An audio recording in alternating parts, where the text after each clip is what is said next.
प्रभु तुलसी क्षेत्रर तुलसीश बलदेव जगन्नाथ सुभद्रा सुदर्शन को सिद्ध बलदेव चंद्र को मोर इष्टदेव प्रभु शिशु अनंत रूप प्रणाम निवेदन करुच्ची भक्तिपूत प्रणाम निवेदन करुच्ची। कार्तिक मासरे तांको महल रे आमे रहिबा बा तांको क्षेत्र निकट रे रहिबा ये होची गोटे सौभाग्यर विषय। आमे अच्छु गोप ग्राम रे जोंठी रहिचंती पूजा पाउचंती राम लक्ष्मण माँ जानकी महावीर हनुमान। श्री राम मंदिर परिसर रे बढ़िया रही तांको निकट रे रहिचंती महिमा विमंडित शिव अमरेश्वर। अमरेश्वर शिवंक निकट रे राम मंदिर तांको निकट रे रहिचंती राधा कृष्ण का मंदिर। सुंदर मनोरम परिवेश पवित्र परिवेश रे आज कार्तिक मासर बड़ एकादशी रे आज होती बड़ एकादशी।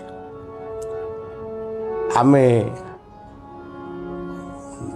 जो कथा विपद कहबू से आपण मान पाखकू जाउची गोटे सुंदर परिवेश रु आध्यात्मिक परिवेश रु जाउची।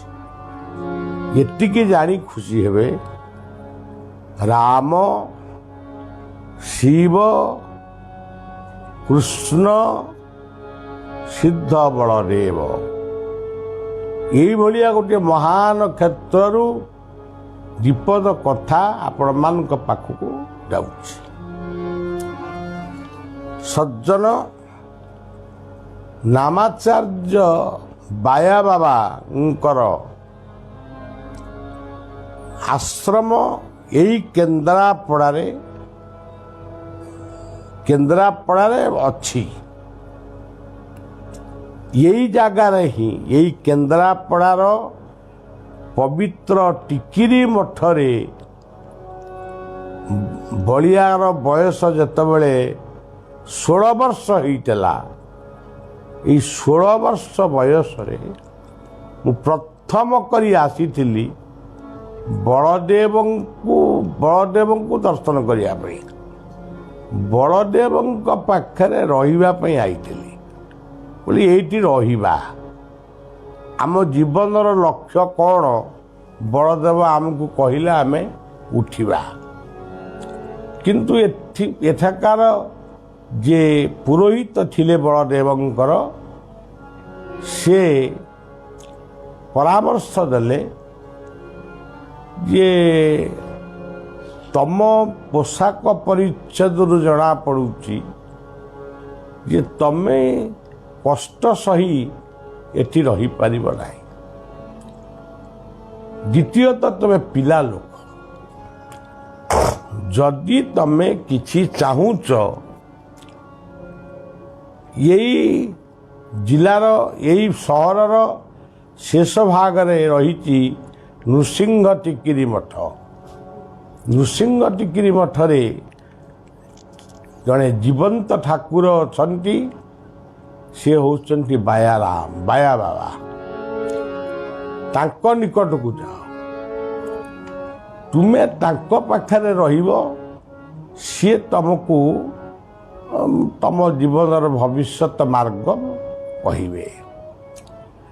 चाली चाली पाखरे पैसा न थाए चाली चाली टिकिरी मठ को गली। से दिन थिला बायांकर जन्मदिनर पूर्व दिन प्रचंड शीत समय ଘୋଡ଼େଇ ହେବା ପାଇଁ ଚାଦର ଖଣ୍ଡିଏ ମୋ ପାଖରେ ନଥିଲା, କିନ୍ତୁ ସ୍ୱିଟରଟି ଥିଲା। ଏଇଭଳି ଅବସ୍ଥାରେ ବାୟାଙ୍କୁ ମୁଁ ପ୍ରଥମ ଦେଖିଥିଲି। ସେଇଠି ଏକ ବିସ୍ତୃତ କଥା, ସେ ତାକୁ କହିକିରି ମୁଁ ସମୟ ଅତିବାହିତ କରୁନାହିଁ, କେବଳ ଆପଣଙ୍କୁ ସୂଚେଇଲି। ଏଇ ତୁଳସୀ କ୍ଷେତ୍ରର ବଳଦେବ ଏବଂ ବାୟାଙ୍କୁ ସେଇ ଶୀତରାତ୍ରି ଶୀତ ସନ୍ଧ୍ୟାରେ ମୁଁ ପ୍ରଥମ କରି ଦେଖିଥିଲି। ପରବର୍ତ୍ତୀ ସମୟରେ ବାୟା ହେଇଗଲେ ମୋର ମାନସ ଗୁରୁ। ତାପରେ ଅନେକ ଥର ଆସିଛି, ବାୟାଙ୍କୁ ଦର୍ଶନ କରିଛି, ସେସବୁ ଅଲଗା କଥା। ତାପରେ ଏଇ କେନ୍ଦ୍ରାପଡ଼ାର ଗରାପୁର ଠାରେ ବୈକୁଣ୍ଠନାଥ ବ୍ରହ୍ମଚାରୀଙ୍କର ଆଶ୍ରମ ରହିଛି, ଶାଖାଶ୍ରମ ରହିଛି। ବୈକୁଣ୍ଠ ଦିନେ ଏଇ ଯେଉଁ ଗୋପ ମଠରେ ଆମେ ବର୍ତ୍ତମାନ ଅଛୁ, ରାମ ମନ୍ଦିରରେ, ଏଠି ଯେ ବାବାଜୀ ଅଛନ୍ତି ଗୁରୁକୃଷ୍ଣ, ସେ ଗୁରୁକୃଷ୍ଣ ବାବାଜୀ ପ୍ରାୟ ବୈକୁଣ୍ଠଙ୍କ ପାଖକୁ ଯାଆନ୍ତି।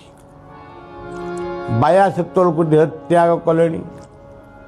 ଯେତେବେଳେ ବୈକୁଣ୍ଠଙ୍କ ପାଖକୁ ଯାଆନ୍ତି, ବୈକୁଣ୍ଠ ଦିନେ ହଠାତ୍ କହିଲେ ଯେ ତୁ ବଳିଆ ପାଖରୁ ଆସିଛୁ? ଇଏ କହିଲେ ହଁ। ନା ତତେ ଗୋଟେ କଥା କହିବି, ତୁ ବଳିଆକୁ କହିବୁ। ନା କ'ଣ କୁହନ୍ତୁ? ବୈକୁଣ୍ଠ କହିଲେ ବଳିଆକୁ କହିବୁ, ବୈକୁଣ୍ଠ ଯେତେବେଳେ ଦେହତ୍ୟାଗ କରିବ, ସେ ବୈକୁଣ୍ଠ କହିନାହାନ୍ତି ଇଏ ଯେତେବେଳେ ଦେହତ୍ୟାଗ କରିବ, ବଳିଆ ମୋ ସମାଧି ପ୍ରତିଷ୍ଠା କରିବ। ଇଏ ଆଉ କିଛି ଗୁରୁଙ୍କ ପାଖରେ କିଛି କହିପାରିଲାନି, ଫେରି ଆସିଲା, ବଳିଆକୁ କହିଲା।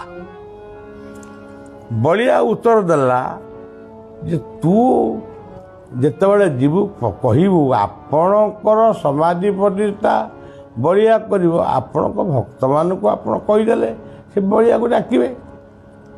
ମୁଁ କହିଲେ ମୋ କଥାକୁ ଅବିଶ୍ୱାସ କରିବେନି, ଏମିତି କିଛି କହିବୁ। କିନ୍ତୁ ସେ କଥା କହିପାରିଲାନି। ବୈକୁଣ୍ଠଙ୍କ ଦେହତ୍ୟାଗ ହେଲା। ଦେହତ୍ୟାଗ ଦିନ ବଳିଆ ବୈକୁଣ୍ଠଙ୍କର ତିଆରି ଭୁବନେଶ୍ୱର ଆଶ୍ରମରେ ବଳିଆ ତାଙ୍କୁ ଅପେକ୍ଷା କରିକିରି ଥିଲା, ତାଙ୍କ ଶେଷ ଦର୍ଶନ କଲା। ଏମିତି ଗୋଟିଏ ସମୟ ପଇଲା, ଜଳୌକା ପାହାଡ଼ରେ ତାଙ୍କର ନିଜସ୍ୱ ସାଧନା ପୀଠରେ ସେ ଗୋଟେ ମୂର୍ତ୍ତି ପ୍ରତିଷ୍ଠା କଲେ। ଇଏ ମୂର୍ତ୍ତିକି କିଏ ପ୍ରତିଷ୍ଠା କରିବ, ତାକୁ କେହି କିଛି କହିନାହାନ୍ତି। ସିଏ କିନ୍ତୁ କହିଲେ ବାବା ବଳିଆକୁ ପ୍ରତିଷ୍ଠା କରିବେ। ବଳିଆ ପାଖରେ ଯେତେବେଳେ ଖବର ପହଞ୍ଚିଲା, ମୁଁ ଅତି ଆନନ୍ଦରେ ସ୍ୱତନ୍ତ୍ର ମନ୍ତ୍ର ଲେଖିଲି ସମାଧି ପ୍ରତିଷ୍ଠା ପାଇଁ। ଆସନ ପଦାସନ ଅର୍ଘ୍ୟ ସ୍ୱତନ୍ତ୍ର ମନ୍ତ୍ର ଲେଖା ହେଲା। ବୈକୁଣ୍ଠଙ୍କର ମୂର୍ତ୍ତିଟିଏ ପ୍ରତିଷ୍ଠା କଲି। ସେହି ସଭାରେ କହିଥିଲି ଯେ ବୈକୁଣ୍ଠର ସଦେଶା ଆଜି ଆପଣମାନଙ୍କ ଭିତରେ ପ୍ରତିଫଳନ ହେଇଛି। ବୈକୁଣ୍ଠ କହିଥିଲେ ଯେ ବଳିଆ ମୋର ସମାଧି ପ୍ରତିଷ୍ଠା କରିବ। ଇଏ ହେଲା ପ୍ରଥମ କଥା। ଦ୍ୱିତୀୟରେ ଗରାପୁର ଆଶ୍ରମରେ ଯେତେବେଳେ ବୈକୁଣ୍ଠଙ୍କର ମୂର୍ତ୍ତି ପ୍ରତିଷ୍ଠା ହେଲା, ସେମାନେ ସେତେବେଳେ ତାଙ୍କର ଯିଏ ପ୍ରେସିଡେଣ୍ଟ ଥିଲେ କେନ୍ଦ୍ରାପଡ଼ାର ଜଗତୀ ବାବୁ, ସେତେବେଳେ ଜଗତୀ ବାବୁ, ସୋମନାଥ ବାବୁ, ଇଏ ସବୁ ବଳିଆକୁ କହିଲେ ଆପଣ ତ ଯିବେ ପ୍ରତିଷ୍ଠା କରିବେ, ମାନେ ଏଠି କରିଛନ୍ତି, ଜଳୌକାରେ କରିଛନ୍ତି ମାନେ ଏଠି କରିବେ ଆଉ। ତେଣୁ ବଳିଆ ଦ୍ୱିତୀୟ ଥର ସୁଯୋଗ ପାଇଲା ମୂର୍ତ୍ତି ପ୍ରତିଷ୍ଠା କରିବାର, उत्सव बढ़िया पहुँचीगला।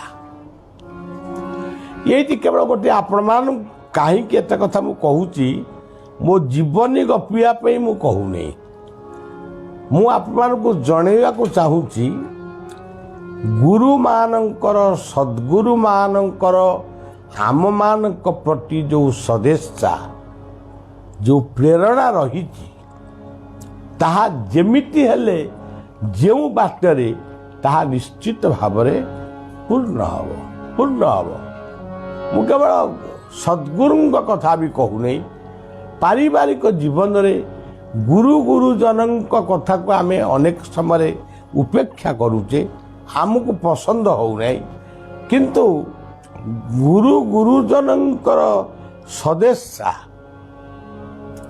आम प्रति से कौन चाहूँ प्रति कौन चाहूँ रसगोला खाया को मन हो कथा नुहे आम केमितिया मनीषटीए हबू यही जो सदेशा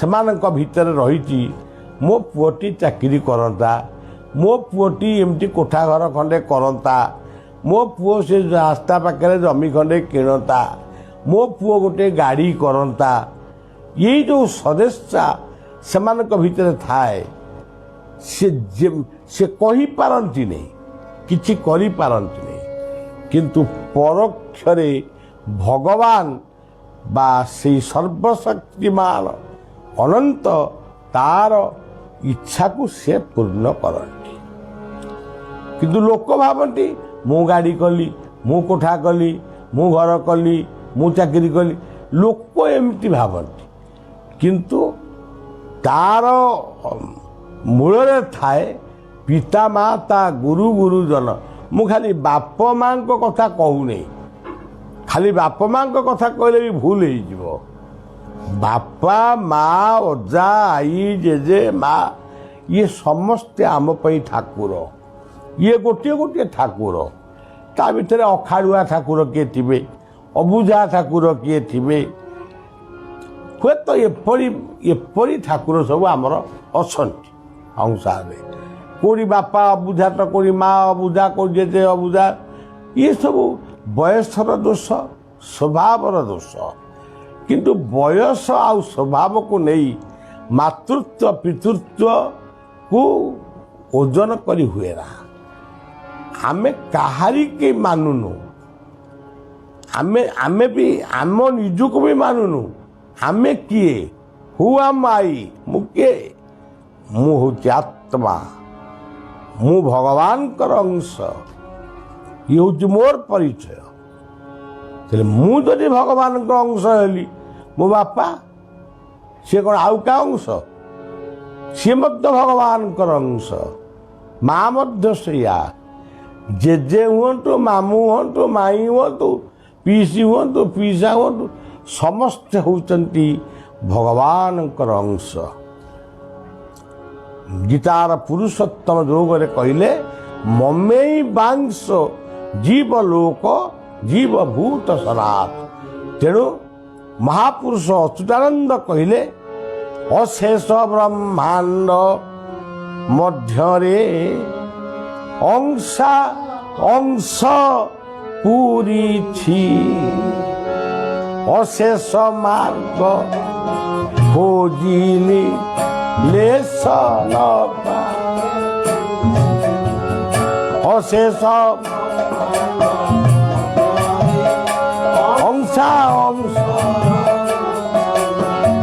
अशेष खोजिली लेस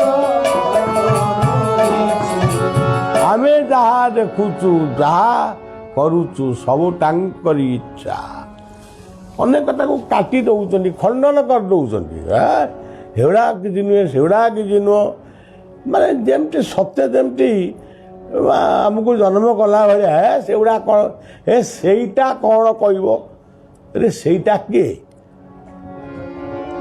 तू जदि कहलु सेटा किए तू भी किए आत्मा को आत्मा परम आत्मा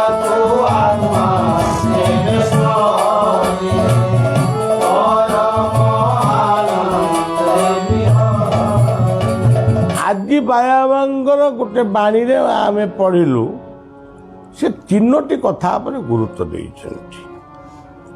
ସତ, ରଜ, ତମ। ଆପଣମାନଙ୍କର ଇଏ କଥା କ'ଣ ଆମେ କେହି ଜାଣିନଥିଲୁ, ବାୟା ବାବା କହିଦେଲେ ଏଇ କଥା। ସତ, ରଜ, ତମ ସମସ୍ତେ କହନ୍ତି, ସବୁ ବାବାଜୀ କହନ୍ତି, ଆଉ ଇଏ କ'ଣ ଅଧିକାଟା କହିଲେ। ଗୀତାର ଗୋଟେ ଶ୍ଳୋକ ବି କହିଛନ୍ତି ଆଜି, ନିସ୍ତ୍ରେୟ ଗୁଣ୍ୟ ଭବାର୍ଜୁନ ନିର୍ଦ୍ୱନ୍ଦ ନିତ୍ୟ ସତ୍ୱସ୍ଥ ନିର୍ଯୋଗ କ୍ଷମ ଆତ୍ମବାନ। ତେଣୁ ଇଏ ଶ୍ଳୋକଟିକି ମଧ୍ୟ କହିଛନ୍ତି। ଗୋଟାଏ ଧାଡ଼ିର ଅଧେ କ'ଣ ମନେ ପଡ଼ିଲାନି, ଆଉ ଛାଡ଼। ତେବେ ଗୋଟିଏ ସତ, ରଜ, ତମ ଗୋଟେ ସୁନ୍ଦର ଭାବରେ ଆକୁ ବୁଝେଇଦେଲେ। କ'ଣ ବୁଝେଇଲେ? ତମ ଗୁଣୀ କିଏ ନା ଯେତିକ ଅଳସୁଆ, କାମ କରନ୍ତି ନାହିଁ, ଖାଲି ଖାଆନ୍ତି, ଶୁଅନ୍ତି, ବୁଲନ୍ତି, ତାସ ଖେଳନ୍ତି, ଆଉ ଗୁଲି ଖଟି ଗପ କରନ୍ତି, ସବୁଥିରେ ହଁ ମାରନ୍ତି, କୌଣସି କାମ କରନ୍ତି ନାହିଁ। ସେ ହେଉଛନ୍ତି ତମ ଗୁଣର ମଣିଷ। ଆମେ ସବୁ ତମ ଗୁଣ ବୋଲି ବୁଝିଥିଲୁ, ଯିଏ ରାଗି, ଯିଏ ଅମୁକ, କିନ୍ତୁ ସିଏ ବାବା କିନ୍ତୁ ସରଳିଆ ଭାଷାରେ ବୁଝେଇଦେଲେ ନା ସେଗୁଡ଼ାକ ନୁହେଁ। ଅଳସୁଆ ଲୋକ ଗୁଡ଼ାକ ହେଉଛନ୍ତି ତମ ଗୁଣ। ରଜ ଗୁଣ କ'ଣ? ସବୁବେଳେ କାମ କରୁଥିବେ, କର୍ମ କରନ୍ତି, କିନ୍ତୁ ତାଙ୍କ ଭିତରେ ମୁଁ ଏମିତି କାମ କରିଦେଲି, ସେ କାମଟା ମୁଁ ଏମିତି କରିଦେଲି, ସେ ପୋଲଟାକୁ ମୁଁ କଣ୍ଟ୍ରାକ୍ଟରେ ନେଇ କରିଥିଲି, ହଁ, ଆଉ ମୁଁ ମାମୁଁ ଝିଅକୁ ବାହାଘର କଲି, ପିଇସି ପୁଅକୁ ପାଠ ପଢ଼େଇଲି, ମୁଁ ଶଳା ଏମିତି ଗୁଡ଼ାଏ ମାନେ ସବୁବେଳେ କାମ କରନ୍ତି, ଏମିତି ବାହାଦୁରୀ ଗପ ଗୁଡ଼ାଏ। ଆଉ ମୁଁ ଏମିତି କରିଦେଲି, ସେମିତି କରିଦେଲି, ସେମିତି କରିଦେଲି, କିନ୍ତୁ କାମ କରନ୍ତି। ଖରାପ କାମ କରି କାମଟା କରୁ କରୁ କେଉଁଠି ଖରାପ କାମ ବି କରୁଥିବେ, କିନ୍ତୁ ବାବା ଏଠି ଖରାପ କାମ କଥା କିଛି କହିନାହାନ୍ତି। ସେ କର୍ମୀ। ରଜଗୁଣୀ ମାନେ ହେଉଛନ୍ତି କର୍ମୀ, କିନ୍ତୁ ଈଶ୍ୱର ଉପାସନା କମ୍ କରନ୍ତି। ଯେଉଁମାନେ ସତ୍ୱଗୁଣୀ ସେମାନେ ସ୍ୱାଭାବିକ କର୍ମ କରନ୍ତି।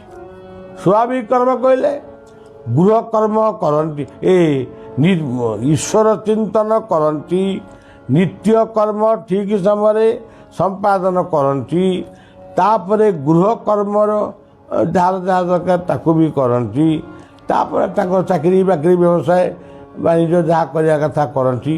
ଏଇମାନେ ହେଲେ ସତ୍ୱଗୁଣ।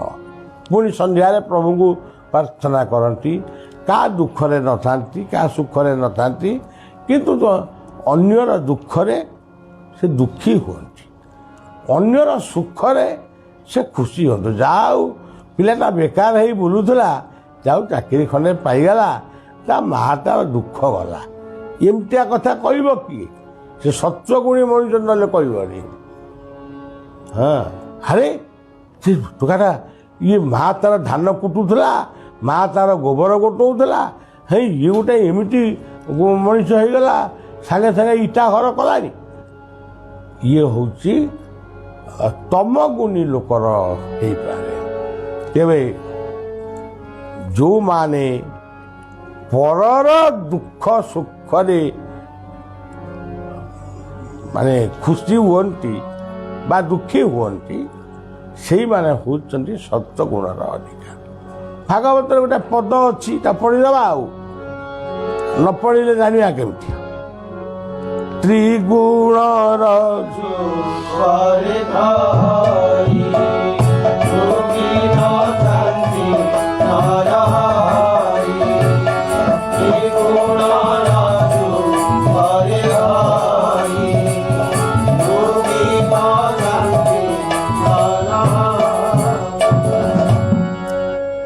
ତେଣୁ ଇଏ ହେଉଛି ଭାଗବତର ପଦ।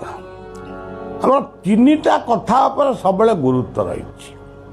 ଲକ୍ଷ୍ମଣ ତିନି ଗାର ପକେଇଲେ, କହିଲେ ଭାଉଜ ତୁମେ ଏ ତିନି ଗାରକୁ ଡେଇଁକିରି ଯିବନି, ମୋତେ ତ ଅପବାଦ ଦେଲଣି, ଆଉ ମୁଁ ଯାଉଛି ରାମ ଭାଇଙ୍କୁ ଖୋଜିବା ପାଇଁ, କିନ୍ତୁ ତୁମେ ତିନି ଗାର ଡେଇଁବନି।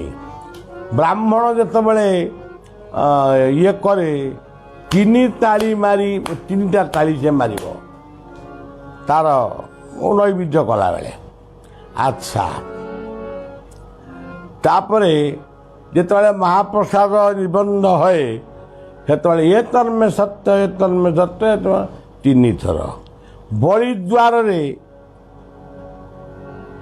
ସେ କହ, ବଳିଦ୍ୱାରରେ ବାମନ ପାଖରେ ବଳି ତିନିବାର ସତ୍ୟ କରିଥିଲା, ମୁଁ ଯାହା ଆପଣ କହିବେ ମୁଁ ଦେବି। ବଳି ବାମନ ଭଗବାନ ତାକୁ ତିନି ପାଦ ଭୂମି ମାଗିଥିଲେ, ସ୍ୱର୍ଗବର୍ତ୍ତ ପାତାଳ। ଗୋଟେ କଥା କହନ୍ତି ତ୍ରିବାର ସତ୍ୟ। ଆପଣ ସବୁ କଥା କହୁଛନ୍ତି, ଯୋଗୀମାନେ ଏଇ ତ୍ରିକୁଟକୁ ଧ୍ୟାନ କରିବା ପାଇଁ କହିଛନ୍ତି। ନୀରବରେ ଆଖି ବୁଜି ମୁଣ୍ଡ ବିନ୍ଧୁଛି କି ମନସ୍ତାପ ହେଇଛି, କେବଳ ଆଖି ବୁଜି ତ୍ରିକୁଟକୁ ଧ୍ୟାନ କଲେ ଆନନ୍ଦ ସୃଷ୍ଟି ହେବ। ମୃଗୁଣୀଟିଏ, ଗର୍ଭଣୀ ମୃଗୁଣୀଟିଏ ପାଣି ପିଉଥିଲା। ରାଜା ଭରତ ଜଙ୍ଗଲରେ ତପସ୍ୟା କରିବାକୁ ଆସିଥିଲେ, ସିଏ ମୃଗୁଣୀ ମାୟାରେ ପଡ଼ିଗଲେ। ମୃଗୁଣୀ ତାଙ୍କୁ ଦେଖିକି ସେ ତରକା ଜନ୍ତୁଟା ସିଏ ଗଣ୍ଡୁକି ନଦୀକି ପାରି ହେଇ ଗୋଟେ ତ୍ରିକୁଟ ପାହାଡ଼ରେ, ଏଇ କାର୍ତ୍ତିକ ମାସର କାର୍ତ୍ତିକ ପୁରାଣରେ ଏଇଟା ପଡ଼େ, ସେଥିପାଇଁ ଏଇଟା କହିଲି। ସିଏ ଗଣ୍ଡୁକି ନଦୀରେ ପାଣି ପିଉଥିଲା, ରାଜା ଭରତ ଯାଇଥିଲେ ପାଣି ଆଣିବା ପାଇଁ। ଇଏ ରାଜାଙ୍କୁ ଦେଖିକିରି ମୃଗୁଣୀ ଚଳଚଞ୍ଚଳ ହେଇ ତ୍ରିକୁଟ ପାହାଡ଼ରେ ନେଇ ବାଡ଼େଇ ହେଇଗଲା। ମାନେ ତରତର ହେଇକିରି ଗଲା, ବାଡ଼େଇ ହେଇଗଲା। ତା ଭିତରୁ ଗୋଟେ ଛୁଆ ବାହାରି ପଡ଼ିଲା, ତା ପେଟରେ ଗୋଟେ ଛୁଆ ଥିଲା। ତେଣୁ ରାଜା ଭରତ ସେଇ ମୃଗ ଶାବକଟିକୁ ପାଳିଥିଲେ। ସେ ଆଉ ଗୋଟେ ଅନ୍ୟ କେତେ କଥା ଗଲା। ତେଣୁ ତିନି କଥା ଉପରେ ଆପଣ ଦେଖିବେ ଗାୟତ୍ରୀ ମନ୍ତ୍ରରେ କ'ଣ ଭୂର୍ଭୁବ ସ୍ୱ, ଇଏ ହେଲା ଗାୟତ୍ରୀ ତତ୍ତ୍ୱ। ଭୂର୍ଭୁବ ସ୍ୱ, ଏମିତି ତିନୋଟି କଥା ଉପରେ ବହୁତ କଥା ଅଛି। ତ୍ରିକୁଟ, ଆମର ଏଲାହାବାଦର ସଙ୍ଗମ ତୀର୍ଥ, ଗଙ୍ଗା ଯମୁନା ସରସ୍ୱତୀ ତ୍ରିବେଣୀ। ତେଣୁ ସବୁବେଳେ ମନେ ରଖିବେ, ତିନୋଟି ମିଛ ଯଦି କହିଲେ ଆପଣଙ୍କୁ କ୍ଷମା ଆଉ ହେବନି, କ୍ଷମା ଦିଆଯିବନି। ଥରେ କହିଲେ କ୍ଷମା ମିଳିଲା, ଆଉ ଥରେ କହିଲେ କ୍ଷମା ପାଇବେ, ତୃତୀୟ ଥର କଲେ ଆପଣ ଦଣ୍ଡ ପାଇବେ। ତେଣୁ ତିନି, ରାମ ଲକ୍ଷ୍ମଣ ଜାନକୀ ତିନି, କୃଷ୍ଣ ରାଧା ବଳରାମ ତିନି। ତେଣୁ ଇଏ ସବୁ ତିନିକୁ ଆମେ ସବୁବେଳେ ମାନିଛୁ। ଆହୁରି ଅନେକ ତିନି ଅଛି, ବଳିଆ ଭୁଲି ଯାଉଛି। ତେବେ ବାବାଙ୍କର କଥା ଅନୁଯାୟୀ ତମ ଗୁଣୀ ହୁଅ ନେଇ, ବାବୁମାନେ ଅଯଥାରେ ସମୟ ନଷ୍ଟ କରନା। ପଙ୍କ୍ଚୁଆଲିଟି, ଏ ଶବ୍ଦକୁ ମନେ ରଖ। ସମୟାନୁବର୍ତ୍ତିତା, ଏମିତି ହଉ ହଉ କେତେବେଳେ ଜୀବନଟା ପଳେଇବ, କାମ ସବୁ ରହିଯିବ। କିଛି ନହେଲେ ପିଲାଙ୍କୁ ଘରେ ପାଠ ପଢ଼ାଅ, କିଛି ନହେଲେ ପିଲାଙ୍କୁ ଜଗ। ତାସ କ'ଣ ବସି ଖେଳୁଛ? ଆଉ ତାସ ଯଦି ଖେଳିବ ଗୋଟେ ସମୟ ସ୍ଥିର କର, ଏଇ ସମୟରେ ଆମେ ତାସ ଖେଳିବା। ତେଣୁ ଏ ସବୁ ହେଉଛି କଥା। ଯୁବକମାନେ ଫୁଟବଲ ଖେଳ, फुटबॉल खेल हूँ सबुठार भल खेल मु पिलादिने फुटबॉल खेली अल्प दिन एमती खेलाड़ी जे गोलिकी हए बॉल जाइंकी पड़े जाए मोर मारी बेटी धरताए माटी तेणु मो जीवन में से खेल के जीवन में मु खेली नहीं कि पास करे तेरे मन रख क्रिकेट खेल फुटबॉल खेल जहाँ खेल समय यथा समय खेल तेणु तम गुणी हुओ नहीं आलस्य त्याग कर शरीर मन रख प्रफुल्ल सदा तेबे सीरा जीव सकल बाधा शरीर मन रख प्रफुल्ल सदा तेबे सीरा जीव सकल बाधा तेणु मन शरीर मन को रु आलस्य त्याग कर ये सैला रजगुणिबा रे कर्म कर यथा समय कर जेतिकी दरकार सेतिकी कर किंतु कर्मर आरंभ कर्म शेष ईश्वर चिंतन कर ईश्वर चिंतन कर्म को भूलना आउ सतगुणी तो सतगुणी तो सुना पुआ ता विषय कौन कहवा से काम भी करे से काम भी करे से काम भी करे गीतार गोटे श्लोक ऊर्ध्वं गच्छन्ति सत्त्वस्थ मध्ये तिष्ठन्ति राजसा जगन्यं गुणोत्तिष्ठ अधो गच्छन्ति राजसा सज्जन आम आ विशेष किसी कहवानी वैकुंठ सहित बलियार संपर्कटी बलिया कही सारी समय ही आउ मधुसूदन को प्रणाम जनाऊँगी ठाकुर अभिराम को तत्वगुरु ठाकुर अभिराम को प्रणाम जनाऊँगी आम कथाटी रखा लोक मैंने सब आसबे टिके देखा साक्षात करवा पुणी थे ये पुण्य कार्तिक मासर पवित्र एकादशी रे मोर सुंदर पुओ झील माने सुंदर श्रोता दर्शक माने जो माने बलियार कथा शुणुचंती मुझे कौन दे पारि केवल दौची कार्तिक मासर जिते पुण्य मो पाखक आसूची सबुजाक पुण्यरू टिके सामान्य पुण्य रखिक सबू से मानू ठाकुर बांटी दिंतु से माने पुण्यवान हुंतु मु पछे पापी हुए समस्ते पुण्यवान हुंतु मोर पुण्य दरकार नहीं मोर केवल टिके शांति दरकार सज्जन बाया राम बाया राम बाया राम बाया राम बाया राम बया राम बया बया राम बया राम बया राम बया राम मधुसूदन मधुसूदन मधुसूदन मधुसूदन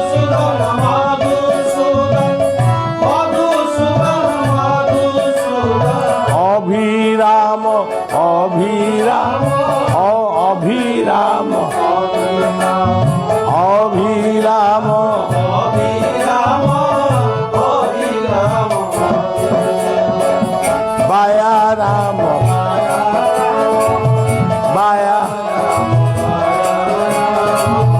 बाया राम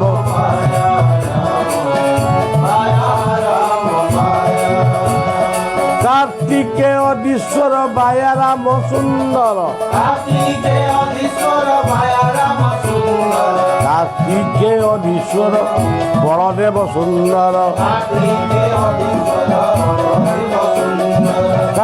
কার্তিকে অধীশ্বর বৈকুণ্ঠ সুন্দর কার্তিকে অধীশ্বর বৈকুণ্ঠ সুন্দর কার্তিকে মধুসূদন সুন্দর কার্তিকে অধীশ্বর মধুসূদন সুন্দর কার্তিকে অধীশ্বর অভিরাম সুন্দর কার্তিকে অধীশ্বর অভিরাম সুন্দর কার্তিকে শ্রী রামোদর জয় জয় রাই সত্য শিব সুন্দর কার্তিক সত্য শিব সুন্দর কার্তিকে অধীশ্বর সদ্গুরু সুন্দর